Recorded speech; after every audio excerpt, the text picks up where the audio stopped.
means that he's going to have double mules down a little bit faster, what gives him that extra boost that little bit sooner here. Ret, on the other hand, yeah, mules are really good. Ret, on the other hand, though, has gone for no gases so far. He probably won't take a gas at least until 5 minutes 30 here, just work on 4 queens. But upon seeing the command center first down here, you as a Zerg player want to go and take a third base. But at the same time, a command center first doesn't delay the Hellions by that much. It does delay them, but only by roughly a minute 30. So the repercussions of taking a fast third base don't actually pay off, because if Hellions get out there, you don't have speed, you don't have Queen and creep spread to deflect any Hellion run-bys, which is what we can see Lucifron aiming for immediately with the add-on of the factory and very shortly the reactor on the barracks too.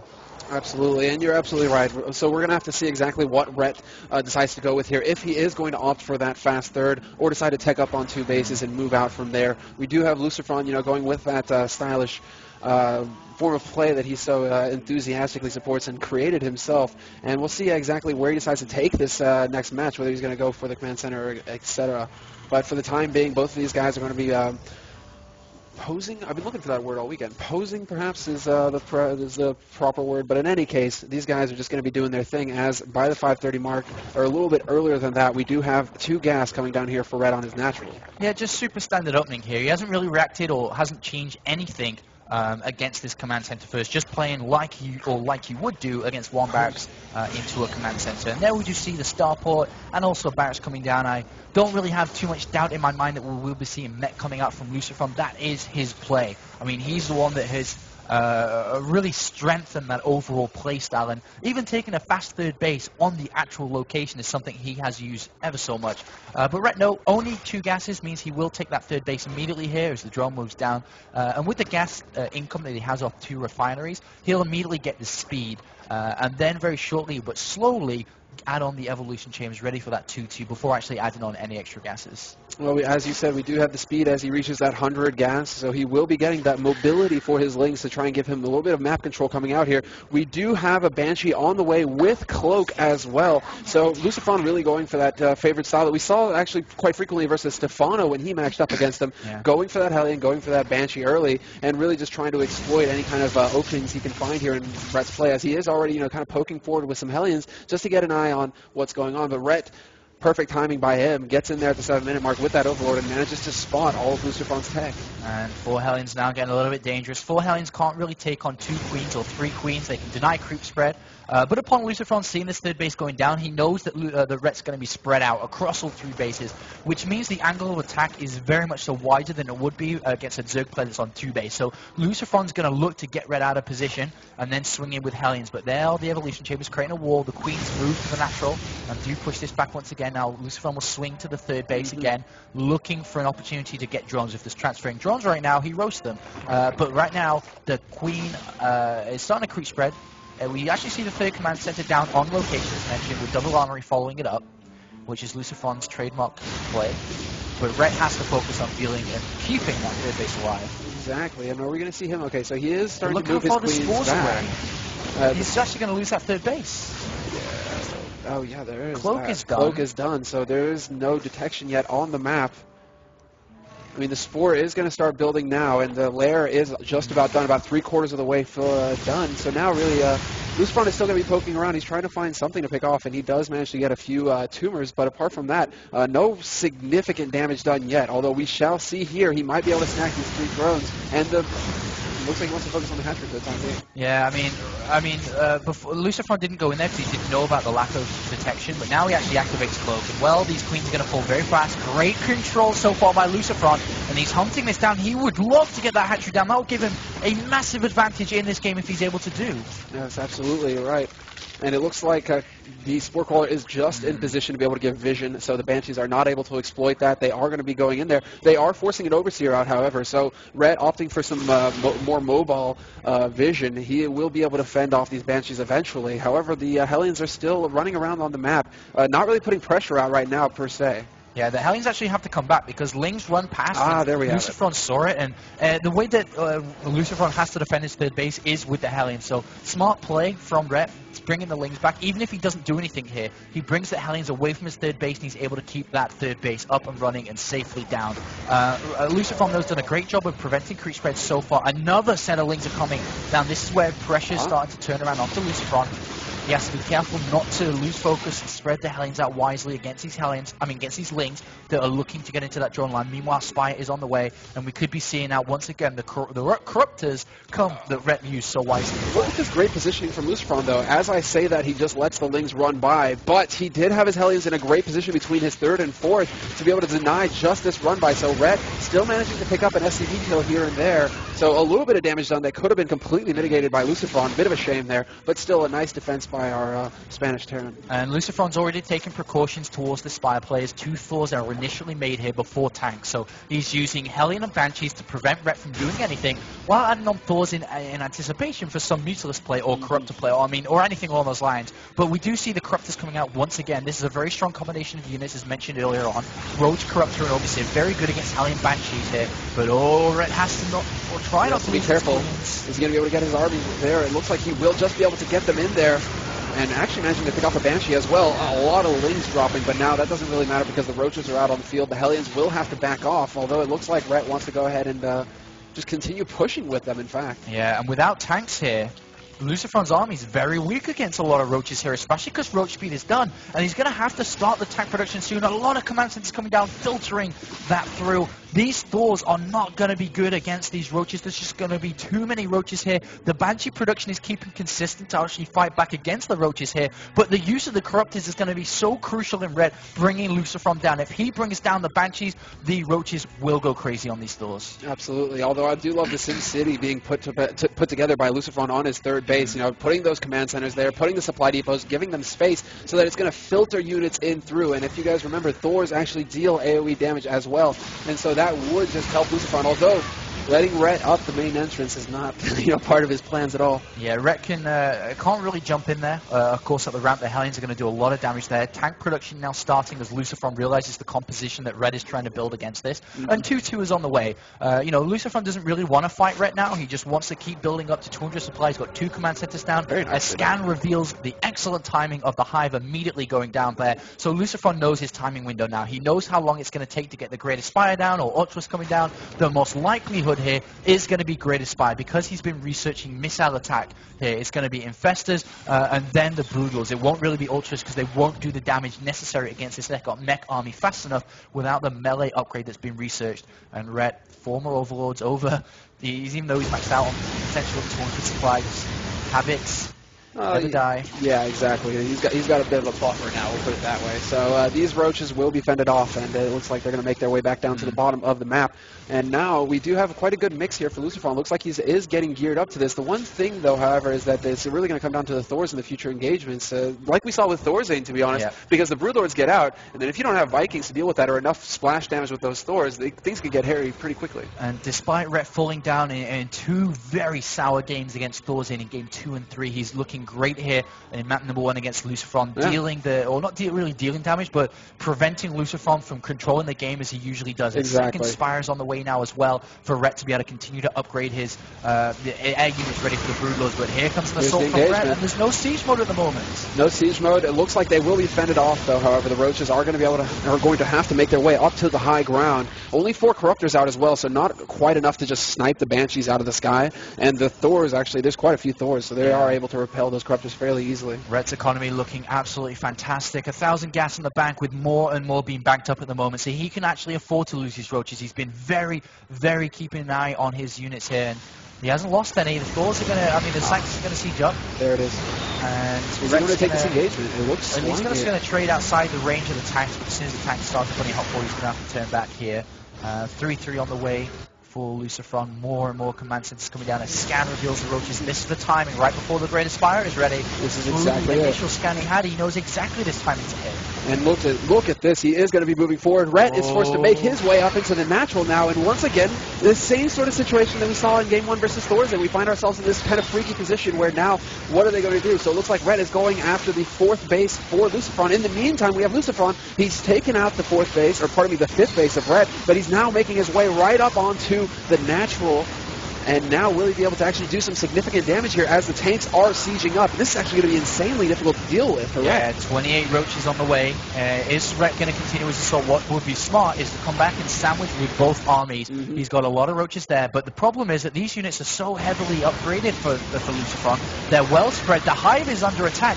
The Banshees are falling down to a spore coil. That's going to make things a little bit easier for Ret, but the roaches fall as they pop from the hatchery, and every single roach gets absolutely obliterated by these tanks. And Ret's decision to go for the counter-attack may not have put him in the best position here, but he has a lot of resources back. He has 6 Broodlords on the way and has slowed down Lucifron a bit, but the problem is there's already a new 4th base set up and ready to go. Is it enough? And this is the one thing, though, that Lucifron has truly taken advantage of his situation. He's put himself on his natural with those sieged up tanks, forcing Ret to come at him through 3 chokes. And if you want to go up against 2 tanks with splash damage through a choke point, your roaches can try it all day long. They're not going to live to see the next one. We do have the Thors going to work now on these Broodlords. Good transfusions coming from the Queen, but it looks like Lucifron isn't too interested with this. He's actually just chain targeting the Broods down while he sends his main force up into Ret's main base. Yeah, I mean, Ret's going to bring this down now. All the Thors are full, and so will the tanks, and Ret has secured victory over this army for now. And what he needs to do is just straight expand, rebuild the production. He lost his hive. He lost his hive, though. That's the thing. He's back in kindergarten now. That's like, it's going to be so difficult to come back from. Yeah, and I don't know why he's rebuilding the spawning pool, actually. I think he felt he was going to lose it. The Infestation Pit and Spire there is going to start to just deplete in health and hit points. Hellions coming out to hit the drone line, and Ret immediately evacuating by the looks of it with a couple of drones. So he's not going to lose too much here, especially if he there's lands the fungal. There it is. Very nicely done. So he will be able to snag that entire pack there. Not minimal damage being done by Lucifron, so that's a very fine defense. Although, as I say that, we did get those gas drones roasted. However, now we have to see that he didn't lose the Greater Spire in that engagement. Yeah. So he still does have that high tech that he can fall back on. It's whether he's going to have the income to back it now for Ret, he is choked on minerals. He doesn't have enough. Yeah, and the Infestation Pit is rapidly falling here without any creep around it to support it. And Lucifron looks pretty tightly locked in, even building the Vikings now. I'm not sure if Ret's going to have a lot of long-term stability here, especially because immediately a Broodlord gets shut down here, and he's only got 3 Broodlords. The second one as well. We do have the roaches coming in to engage here. There isn't quite as much of a ground force for Lucifron, but still the damage is insane. A planetary backing them up as well, and all of that area of effect damage is just completely obliterated Ret's force. He's got a handful of infestors left with the Broodlord that's up against 4 or 5 Vikings, and this is, despite the Queen's best efforts at transfusing, it's just not going to be enough. Liquid.Ret will fall, and we did not see a repeat of his first matchup against Thorzane, so now he is down 0-1 in this series. He is indeed, and Lucifron's expertise with that style just clearly shining through there, and despite the efforts from Ret in that game to build the correct Roach army, he wasn't able to fight against the mass tanks, the mass Thors and Banshees that were provided there by Lucifron, and Lucifron takes a very strong game number 1 against Ret. Yeah, fantastic job by Lucifron.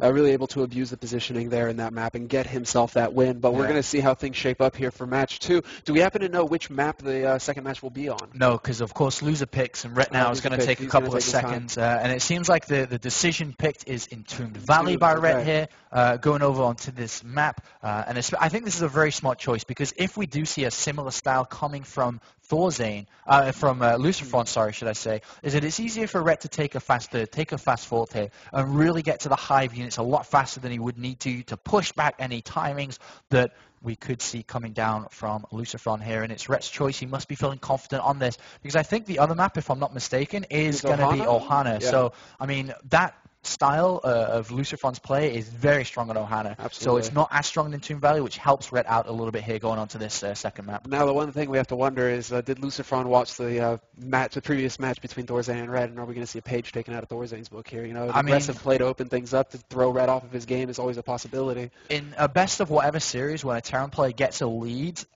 looking through patterns of different Terran players, they do like to 2-racks when they have a game ahead. But is Lucifron going to do that to throw away a potential lead here? Because Ret has shown really good defense against 2-racks. And I think Lucifron's feeling very confident in his style, because not really too many times that game did Lucifron look like he was under pressure. It looked like he was losing at any point. Even though he lost his 4th base, he has so many command centers, he just picks up and puts another one down. That's one thing with Lucifron in particular. He just has so many command centers at all times that you pick off one, there's another 3 that sprouted out when you lift up the rock. So, I mean, we're going to have to see how Rhett can address this in this next match. I believe these guys are getting ready to go. Yeah, and, Lucy's in the replay at the moment, Lucifron. Just having a look at Rhett's opening, there's a bit of a different approach. I mean, we haven't really seen any pro games in the big circuit that have used Roach Corruptor. So it's something that he's kind of looking and analyzing and just trying to break it down a little bit, kind of mold his composition a little bit stronger towards that Roach player. But unfortunately for Rhett there, the Roaches just didn't seem like they were cutting it out. I mean, Lucifron adapted really well in the game. He kind of stopped his pressure, because usually with Lucifron, he'd be out on the map a lot more, being like, all right, Lings, easy, I got Hellions everywhere. But when Roaches start to make their way across, he kind of sat back, played a little bit more defensive, didn't take any damage from Rhett's Roaches, built up a great army size, and then punished the hive timing, which, worked out incredibly well for him. So I wonder what Lucifron's really thinking about looking into that. Maybe looking for small weaknesses that Rhett has shown, whether it be a 2-Rax, because he doesn't drone scout, and something along those lines, or some other timing that Rhett could be weak against. It very well could be, as Lucifron continues to decline the lobby invitation. But yeah, that is absolutely something that could be on his mind, seeing as how he would want to exploit anything he could possibly find in Rhett's play. As far as that's concerned, though, Rhett, I mean, he's such a veteran, and we can never really count him out. So I'm hoping that he's able to rally himself and get back into this match, because we've seen it versus Thorzane. And Thorzane is no slouch. Rhett is capable of taking these games. Absolutely. And so Lucifron is definitely, he cannot let his guard down now. Yeah. I completely agree with that. And, well, I mean, we're still waiting on Lucifron. So, guys, make sure to go over to www.facebook.com/ROGNordic just to go ahead and say thanks, guys. Providing a great service to us, a great tournament. 2 tournaments this year have been absolutely fantastic, along with the Good Studio. And I hope you guys have enjoyed them. And we'll give them a message, say thank you. The Good Studio tournament is absolutely amazing once again this weekend, if you do think it is amazing, of course. And like their Facebook page, and even get yourself into the competition to find yourself in China, Shanghai, for the Blizzard WCS Grand Finals. That will be held on November the 14th. I think it's November the 14th, something along those lines. The competition actually closes on Sunday, tomorrow. So make sure to get in the like and submit your application form to have a chance of winning that. Being able to travel with ASUS Republic of Gamers to China, visit the pros or see the pros, see all the casters there, and just enjoy a fantastic event. The biggest event of the year. It's the Super Bowl of StarCraft 2 at that point. Basically, the best in the world are going to be competing there. Yep. If I could, I would try and get into this competition. But, guys, one last thing, actually. If you want to have a little bit of fun here with us here at the Good Studio, post on the page that you'd like to see Marcus on camera. Because if enough of you do it, we might just get, the head of ASUS ROG on stream for you all. So that's just a fun thing, just to fuck with him. So we'll see if it actually happens. But the game has started. We're going to be able to finally get into Game 2 here of Rhett versus Lucifron, as we do have Lucifron spawning in the top left of the map as a blue Terran, Karont3, and overlays, who cares? So, and in the bottom left of the map, we have Liquid.Ret spawning as the red Zerg. Indeed. So let's see what's going to happen here for Rhett. Remember, he's already lost against Thorzane. If he loses against Lucifron, and there is Rhett himself fighting for his tournament. So this is going to be a very important game. If he loses this map on Tomb Valley, he could be looking to be, staring at going in 4th place. But remember, is that 3 players, of course, advance through, and there is the Spaniard Lucifron making a stir within the StarCraft 2 community in the last couple of months. He's been so inactive throughout his StarCraft 2 career, but most recently he's probably been the most active I've ever seen him in StarCraft 2, aside from when the beta was out originally a couple of years back. That's the thing. You've always talked about him, because I remember we tried to get him into one of our tournaments a long time ago, or we did have him in there, and you were saying that he is kind of like the underground man. Like, nobody really knows about him, but he is fully capable of competing with the very best. I mean, it's quite interesting to see that that's coming to light now. He, before StarCraft 2, was one of the most talented Warcraft 3 pro gamers there were out there. Like, absolutely phenomenal. The results he pulled off, the plays he pulled off. And even in StarCraft 2, in the early days when he played a lot, he was making a lot of the strategies, Marauder 1 expand, Marauder expands, 2-Rax play, 3-Rax pressure, all these initial builds. Lucifron was the guy that made them in the early beta days. He was the one that had the best control out of any pro player at the time and was picking up wins left and right. I remember all the games on Shattered Temple, close positions. You weren't winning against Lucifron in the beta, that was for sure. But he went inactive throughout the actual run of StarCraft 2, played here, played there, but never actually put full dedication into the game. But one thing that we really have to look at in this game already, aside from the command center first, is Rhett has taken a gas. Well, I think that's going to be an indication of a 2-base play. You're in a Roach attack, especially when it's command center first. If you think about it, everything's delayed going command center first. It could be just 6 to 8 Roaches, maybe 10, and then just fall back onto drone production. But one thing, if you think about that Lucifron doesn't really do that often, is SCV scout, because he does go command center first, so he does not see the early gas. Ret building 4 lanes and the Queens will prevent the scout as well, and I think that's how Ret's going to approach this game against Lucifron. Well, we'll find out in just a moment's time as the orbital has begun. We do have the customary factory going down for Lucifron as well, so really just sticking to his game plan. Going to count on that Hellion to get him that scouting info, as we do have the Roach Warren going down here for Ret. So this will be one of those 2-base pressure builds where he's going to try and get up in Lucifron's face and perhaps end the game early. We'll see how things shape up. Yeah, there's the Roach Warren. Ooh. Yeah, the Roach Warren is down. There is an SCV making its way out across. So it's going the wrong way. Yeah. And I'm surprised that Lucifron's scouting this way, because this map does not have close by ground positions. Yes. I'm not sure if Lucifron knows that. He may just be thinking this is the ladder version, and that's actually going to delay him a lot in terms of scouting. The SCV is going to scout the Roaches. Well, he might not even scout them at all. That's yeah, the thing. He's door. going to the third. Like, it's going to be the last position. This is the worst position for Lucifron to be in. At all. He cannot.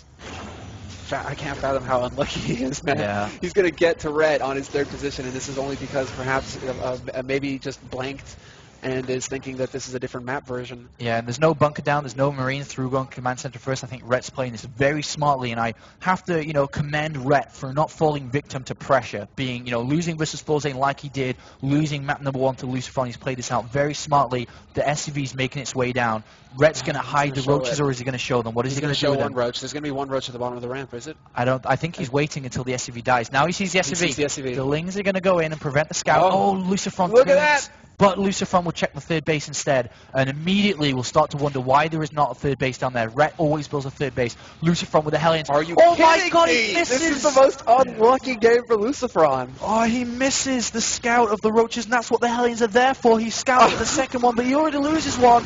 And he's going to lose the 2nd one as well. Oh, that is just disastrous for Lucifron now. Panicking, pulls all his SCVs up, does not have a 3rd command center down. The Banshee's only just now begun, and he's going to prevent any mining from this location, and Ret has a great upper hand in this game. Absolutely. This is worst case scenario to the nth fold, as now Ret is trying to get it to work on that supply depot. One lone SCV going to try and repair. Is it going to be enough? A lot of SCV is actually pulled off, and just, I was about to say in the nick of time, but that's not so. Actually, quite nicely done there with the hold position on the SCVs. He is going to lose a lot of them, but it's all about buying time for that one Banshee. But is one lone single Banshee going to be enough to deal with this? I mean, there's no tech lab on the barracks because it's been delayed, of course, by going command center first, and I think Ret's played this out very, very smartly here, getting the upper hand with the build. Unfortunately, Lucifron played into Ret's hand with no early scout and command center first, and Ret now chasing down these SCVs. Meanwhile, behind him, he's droning, he's got Zergling speed. Ret probably can dance his Roaches at the moment, taking a massive 30 supply lead at only the 8-minute mark. Lucifron without a 3rd command center can't even recover. He just doesn't have the orbital, doesn't have the mules. And he even had 2 Roaches down there waiting for the cheeky bugger. And that is going to be it. I mean, so many SCVs lost already for just the price of a handful of Roaches, and still SCVs the left. party continues. This one Banshee is having to clean up those Roaches in the main base. This is so much denied mining time. Look at this. You can tell right away. 70 supply to 20 supply. Income, nothing. Nothing. No income. 8 SCVs to 50, 7 SCVs. Ret continues his march through, and he will not fall victim to Lucifron. He will not go down 0-2 in this tournament, as Liquid.Ret fighting for every single map in this tournament. Spore Crawler down in case Cloak comes. The follow-up's going to be a 2-base Spire play, and Ret just absolutely nailing this down. 4 SCVs left compared to 60 drones. Wow. Well, Ret living up to his name, that's for sure. Lucifron is sweating bullets at this point. He's like, oh my God. He's like, all right, well, I guess I'll try what I can do with these Banshees. Maybe Ret forgot the Spore Crawler or something. Maybe he doesn't have any Queens, I don't know, but he's going to walk into a Spore Crawler and see the gas is taken, and Lucifron is going to try and hook his way around with Well, he did find a bit of a spot, but however, that's still in vision of the Spore, so the Queens just need to lumber their way over there. They'll be able to pick those up. An Overseer right there as well, so now there is nowhere to hide for these Banshees. They're going to be hunted down relentlessly. He's going to get a Queen. He's going to get a Queen, but he's going to continue his assault here, but No creep connecting these bases is going to make it a little bit more difficult here. But so far, Ret it doesn't even matter if Ret slots a lot, but he's counter-attacked with Lings again over here. And bringing down supply depots. 12 SCVs to 47. I don't know if the Spire's on the way, actually. I think that's the follow-up Ret's going for. Okay, there it is.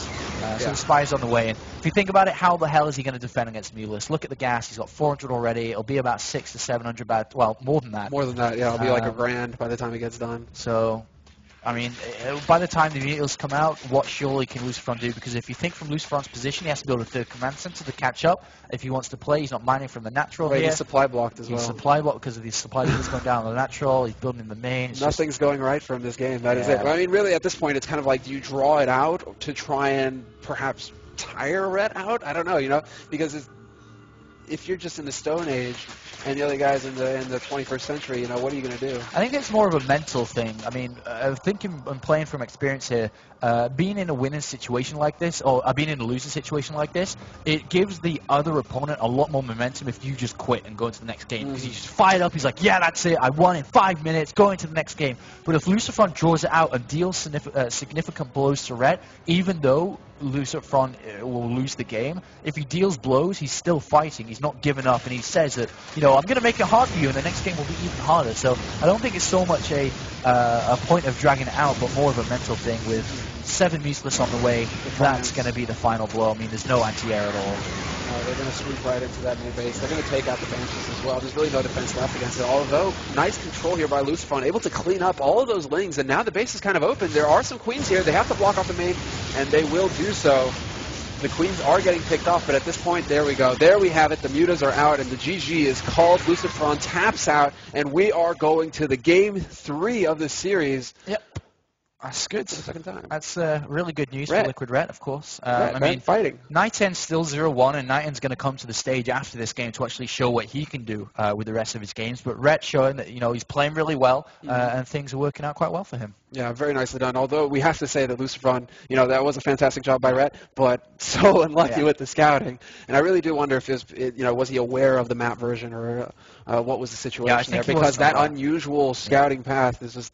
It's kind of what cost him it. I mean, he would have got there in time had he known. Yeah, it's a little bit unfortunate for Lucifron, but, the start of the second map, we detailed that Entomb Valley would be the easier map for Ret out of the 2 remaining, and the last map is going to be Ohana, a nice, tight, 2-player, small map, which really strengthens net play, because now it's basically going to be filtered into 1 or 2 directional plays from Lucifron, which is going to be difficult to fight against, and I'm sure now that Ret is thinking, right, good, he's going to play this style, no doubt in my mind he's going to play it. Can I do it, though? Yeah. Because if you can, and you always have to be careful about 2 racks as well on a map like this. So there's a lot of things as we saw earlier from Thorzane. But both of these guys raring to go. They're already ready, so we're not going to delay it much longer here, guys. We're going to get into the final game of this series as the Polish caster is relogging. So shout-outs to all the other casters who are tuning in. From Poland, I believe. I think it's just Poland. Just Poland this time around? Poland and Russian covering this as well. And, of course, ADBC is doing the observing for us, flowing from Canada. Oh, Canada, come here to do this observing. Brings Canadian whiskey. Brings my Canadian whiskey. I love him. Will be joining us in Romania next week for DreamHack Bucharest. So he's come here, staying in Europe for a while, and then we'll, of course, be heading over to MLG, I suppose. But yeah, so the team's working well. Everything's going smooth. We're roughly halfway through 4 games. This is the 4th game today out of 6 that are going to be played. Nighten will be gracing the next 2 games straight after this before we head over to Group B, which consists of TLO, Elfie, Mana, and Cass, 4 other fantastic players here, live from Stockholm, Sweden at the Good House. At the Good House. You guys recognize this studio. Come on. I think we should have like the intro song like Kanye West, The Good Life, The Good Life, hey, the Good Show, and The Good House. We got to talk to McCormick about that. Get him on that. About that. Welcome to The Good Life, Good Show, Good House. Only if you sing. All right, let's get into the game now as we are now ready to load and introduce our 2 amazing players. All right, let me make sure I'm on the right one this time around. It looks like we do have Ret spawning in the top left, sponsored by TLAF Liquid.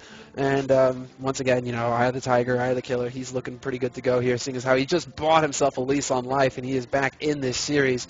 And now we have Lucifron, who is rallying an SCV out, but he is on the ropes a little bit here. Well, we'll have Got to be we'll careful, have got to see. be careful. But there's the first supply depot coming down from Lucifron. But Lucifron's such a boss. We'll see how he handles himself and if he's got anything up his sleeve going into this map. As you said, a lot of possibilities here. We may see the double barracks play that we saw Thorzane pull out of his hat earlier, or we may see Lucifron's trademark style of play where he really hits it home with those Hellions and Banshees. Yeah, Lucifron did watch this series between Ret and Thorzane, though, so he would have watched 2 games, realized that Ret lost in weird ways to the 2 barracks. The first game on this one, of course, that was kind of mind-tripped, and then Ret chose the wrong option out of the 2, play macro or going for the attack. And so I don't think that Lucifron's going to go for it, of course not now, just because of Ret's already had experience against it, and he actually showed great defense against it. Even on Mengtoon Valley, when Ret had one of the latest scouts about it, and the spy crawls were laid, he really defended well. So I don't think Lucifron would play into the strength of Ret being able to hold off against those rushes. So we will have a standard opening by both players, and I'm sure that Lucifron's going to be gunning towards the standard overall play, which is going to be that command center down, 1 barracks command center. Look how he's changed his style already Going with the barracks command first. center first in case of any roach laying in place. Just adapting, saying, all right, well, I've been pretty cheeky so far in my game against Ret. What? Oh my god. That was scary. Oh my god. Oh my god. 2 could just flash. Oh my god. That's a horrible sight. Jesus Christ. Never saw that again. That was a little bit weird, wasn't it? That's kind of blink and he's there and he's gone. Soulless though, man. Those eyes, they were the pits of hell. There was nothing there. He's watching StarCraft. It's the end of the world. He's actually playing XCOM. Yeah, he is. But yeah, so getting on to this game. Command center coming down by Lucifron. Immediately 1 refinery and the second one will follow. So we're going to have just the reactor Hellion initially here by Lucifron into Banshee. It is kind of the most all-round. The reason why it's the most all-round is because it's the greediest build, yet the most aggressive build, yet the safest build, if that makes sense. It's just great at every single angle. If it was to have one of those diagrams, it would be stretched out. It would be like Spider-Man. Be a big triangle, you're just like, and it does this and this. Yeah, because it covers everything. And you don't really lose to all-ins if you don't go command center first. You have a great economy because you have 3 command centers. You have double armory or double engineering bay down, depending on which you want to play, mech or bio. And most recently, Terran players have found it to be the most successful build there is right now. Until the game changes and someone figures out a weakness of it, or if something gets broken down in it, that will be continued to be used by most Terran players. And very rarely do you see any differentiation because you don't really need to. I mean, it gives you everything you need. Well, if it gives you everything you need, why the hell would you change it?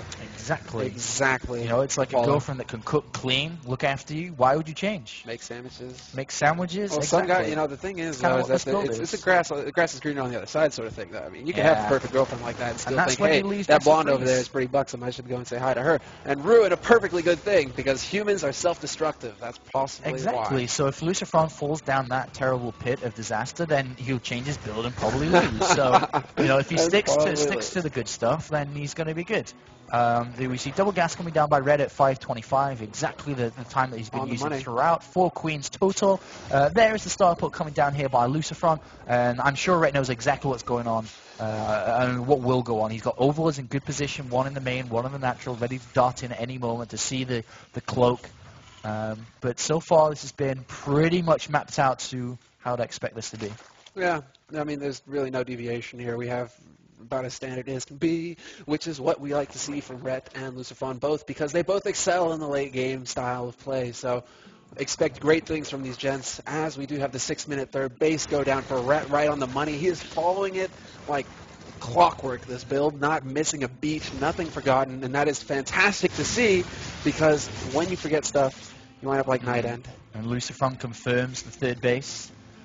And with that confirmation of the third base now, he knows that because there's 2 options. When you go Hellion and Banshees, you have 2 options with them. You either hit the economy or you hit the Queen and creep spread. You can do both a little bit as well. But seeing the third base down, he will be looking to get in to do some damage to the economy eventually. He doesn't really need a scout because he knows the third base is down. He knows this is a 4-queen build. He knows the gases are down and no all-in is coming. So his focus is going to be on trying to cripple Ret from an early stage. But if Ret prevents that, we'll see how things shake down. Oh, Stim. Stim is on the way. Not going to play mech here. So is this, exactly. How does this shape us up? Well, let's find out if Lucifron's going to ditch his girlfriend and go for a new girl, because right now he has not thrown down a 3rd command center, he has not got double engineering bay down yet, and he could throw down extra barracks. The thing is, though, that Ret has seen a tech lab on the barracks and knows that this is Stim. So Ret actually sees the start of this, and it's actually a Marauder coming out. Nope, Marine changes his mind. But Lucifron's got a couple of options to make, which he'll start to do now. He has 500 mirrors in the bank. What's he going to choose? Which way is he going to roll? I mean, we still have Cloak finishing up for those Banshees. The first one is across the map already. Has to be a little bit careful, though. There's quite a few Queens out on the map that could snipe it out of the sky fairly rapidly. We do have spores going down, but is that the call? We have 2 additional barracks going down for Lucifron right now. So it looks like 4 additional barracks. Wow. Definitely a new girm. She Yeah. must be buxom because, man, he is really committing to her. Well, we're going to find out now if the grass is actually greener on the other side or not, because he has he's chosen a different build. He's changing it up here. Ret so far looking pretty solid. Has deflected the Banshee Hellion harass. It has been decent though. It had a bit of success. Ret sees double engineering bait, but he doesn't know if it's extra barracks or a command center. That's the big but. He sees it. He sees an extra barracks now. So Ret should, if he was clicking on that overload and seen it, that he knows that the command center isn't there, and that actually barracks have come down. He's building 18 more links. Bailing Nest comes down as well. Ret knows exactly what's going on, and even the smallest detail here, Ret is onto everything.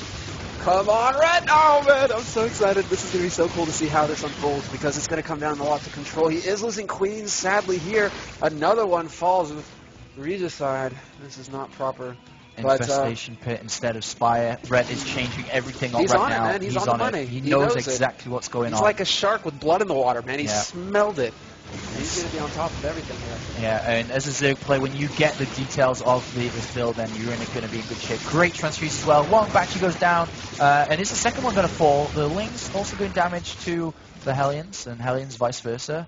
Queen just chase this away, but with the Infestation Pit now, Pathogen Glands will be started immediately, and this Bio-Hellion play is going to get shut down pretty fast. Bit of a nice round there, managing to pick off 2 of the Hellions. He is going to be forced out, though, but the Banshee, in the meantime, does drop, so no more air support, although there is another one. Labs, so many tech labs, so many Marauders are going to be coming down from this. It's going to take a lot of Banelings to kill. The thing what Ret needs to do is actually get a 100% confirmation there's no third base. The overload in between the bases or Lings there. That's something he actually needs to do.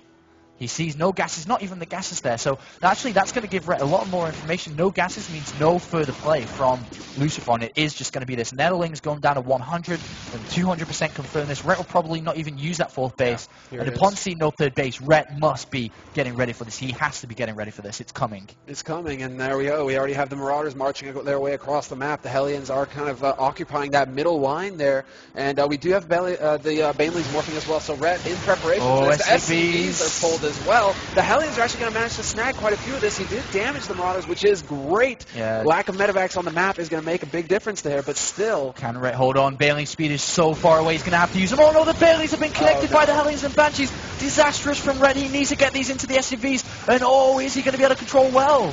Oh no, they're off creep. They're off creep. Their Banelings are not going to do a damn thing now. They've all got picked off. That was so many Banelings, so much gas going into that. He's only got a handful left. And Lucifron could be picking up a victory here. He's got the Marauders, he's got the Hellions and Banshees. Ret is not ready for this. He's got Lings of Banelings without speed again. And the drones are being pulled off. Ret knows he's in trouble, but it is not over yet. The Marauders are going to go down. So as long as he can keep on building units and save these drones, he may still be able to hold on. Remember, if he holds on against this attack, he can still win this game. But the problem is that Banelings are not quite ready. More and being morphed. He needs to connect with Banelings and Bailing speed to these Hellions and SCVs. Well, let's see here as the Hellions are occupying here. Are they going to be able to snag some SCVs? They're not even interested on that. He does not want to poke up too far. He cannot risk losing these Hellions. It all relies on this now, ladies and gents. Speed is so close. There it is. It's done. Okay, now Ret is looking for the engagement. Can he make it happen, though? SCV's even going to work on the Queens. Marauders. The follow-up Marauders are here now, however, and with Lucifron's control, this is actually disastrous. Ret didn't quite know exactly what this was. He knew it was going to be a bio play, but not a Marauder Hellion all in. And now the the Marauders and Hellions are right on that ramp. Ret needs to get this down, and is he going to connect with those Banelings properly? He is not. He's targeting, look at this, Lucifron is even targeting down the Banelings with Concussive Shell. It's a nightmare. Although a nice little round there, but it's not going to be enough. Oh, imagine to pick up a couple Hellions, but still. 55 supply to 106, 33 drones left, a lot of Hellion Marauders left in. Lings and Banelings on the top of the ramp. Ret, is he going to be able to pull this off? You can see in the screen, he's just staring at that screen. Is he going to be able to do this? He's holding on by his fingernails, and right now the Hellions are falling. There are just a handful of units left for Lucifron. Some reinforcements marching their way across the map. The last Banelings have gone down. The Lings as well now. And this very well could be it. The 2 Queens are trying to buy time. The Queens go down. No more anti-air. That Banshee will remain alive. And Ret, I don't know if he's going to be able to do it. Asai comes out from Ref there. He leans back in his chair. He knows it's over. And Lucifron's going to be able to pick this 2-1 victory and go 2-1 in this group, finishing off Lucifron's game of the day. Red is going to fall 0-3 and will have to fight for a 3rd or 4th place match here. He will not be getting the top 2 position, and there is the GG. Well, congratulations to Lucifron for moving on there. Unfortunately, Ret just not able to hold, and he will be falling down, as Apollo just said. That's one of those matches you're just caught on the edge of your seat, and you just can't look away. Yeah, One split second decides it. I mean, he knew what was kind of the build, the opening, the strategy was, but I mean, he didn't know the strategy. He knew the structures and so on, that the barracks were coming down. It looked like he was just going to be bio regular play. Double engineering bay looks like a bio long-term play as well, if you think about what Ret saw. But he never actually got a 100% confirmation of what it was, and unfortunately couldn't deal with that. But Lucifron now picks up a great victory. He's looking good up there now. with Thorzane. Thorzane currently 2-0. We have Lucifron at 2-1. Then we have Night End at 0-1. And then Ret at 0-2. And if I'm not mistaken, I think it's going to be Ret versus Ret's going to take a break now. I think for a little bit. He gets a break off, I think, and now Night End versus Thorzane will be the next game, straight up here. So we'll see now if Thorzane can go 3-0 and go straight to number 1 and go through to the semi-finals if he wins that. If he loses it, we start to have the draws coming out because Thorzane and Lucifron would be 2-1, and then of course we'd have to sort that out. But well, things are going to be. Things are going pretty well here on day 1, and well, I think we're going to go to a quick commercial, and then when we're back, we're going to have Thorzane interview. Oh, perfect. Great. Speak of the spoon himself. Let's do it. The The Kung's on the way, people. Don't go anywhere.